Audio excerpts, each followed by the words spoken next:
बाबू मोशाद ज़िंदगी बड़ी होनी चाहिए, लंबी नहीं। और ये लाइनें सटीक बैठती है शहीद आज़म भगत सिंह जी पर। मात्र 23 साल में देश के लिए हँसते-हँसते फांसी पर झूलना कोई आम बात नहीं। इसके लिए आप में वो जोश चाहिए, वो बहादुरी चाहिए, जो कि भगत सिंह जी को अन्य क्रांतिकारियों से अलग बनाती है।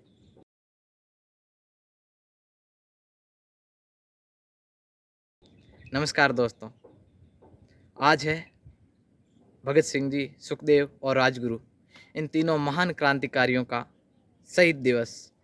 आज ही के दिन 23 मार्च 1931 को ब्रिटिश गवर्नमेंट ने जनता के आंदोलन, अन्य कारणों से भगत सिंह जी को उनके जो फांसी के निर्धारित टाइम था उससे 11 घंटे पहले ही फांसी दे दी गई। तो आप समझ सकते हो, जिस क्रांतिकारी को, जिस स्वतंत्रता सेनानी को फांसी देने पर भी ब्रिटिश गवर्नमेंट डरती थी, वो बंदा जब क्रांतिकारी गतिविधि में भाग लेता था तब सरकार का क्या हालत होती होगी। तो आज कुछ बात करते हैं भगत सिंह जी पर। और भगत सिंह जी आज के जो यूथ है उन सब के लिए एक यूथ आइकन है। तो सलाम करूँगा ऐसे महान वीर को, महान सपूत को। और आज उनके इस बलिदान दिवस पर जी के मुकेश दासी यूट्यूब की पूरी टीम उन्हें श्रद्धांजलि अर्पित करती है। भगत सिंह जी की कुछ बातें हैं जो बहुत खास बातें हैं, जो उन्हें अलग बनाती है। भगत सिंह जी की एक आदत थी कि भगत सिंह जी बुक्स बहुत पढ़ते थे। उन्होंने मात्र 23 साल में बहुत सारी बुक्स पढ़ी थी। और ऐसा कहा जाता है कि जब भी कोई उनसे मिलने आता था तो भगत सिंह जी डिमांड करते थे कि जब भी आप मिलने आओ तो मेरे लिए एक बुक्स ज़रूर लेते आना, कोई भी बुक्स लाओ। तो वो उन्हें बुक्स का बहुत शौक़ था। और जेल के टाइम वो अधिकांश समय अपना किताबें पढ़ने में ही बिताते थे। और कहा ऐसा जाता है कि जब वो अंत समय में उन्हें फांसी दी जा रही थी, उसी समय भी वो बुक्स पढ़ ही रहे थे। सेकंड बात करते हैं, भगत सिंह बहुत बहादुर थे और वे चाहते थे कि उनका बलिदान व्यर्थ न जाए। और वे भारतीय जो यूथ है उनके दिलों में घर करना चाहते थे। और वे चाहते थे कि उनके जो बलिदान से भारतीय जो यूथ है, जो युवा है, युवा शक्ति है, वो जागृत हो और ब्रिटिश सरकार को जड़ों से उखाड़ फेंके।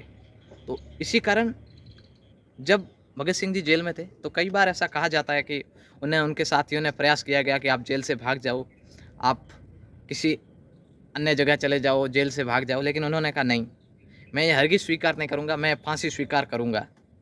तो आप इस बात से कल्पना कर सकते हैं कि भगत सिंह जी बहादुरी की कितनी एक बहुत बड़ी मिसाल थे।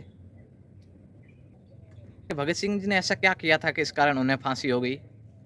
तो भगत सिंह जी ने अंग्रेज़ सरकार, ब्रिटिश गवर्नमेंट को जगाने के लिए जो असेंबली थी उसमें बम फेंका था।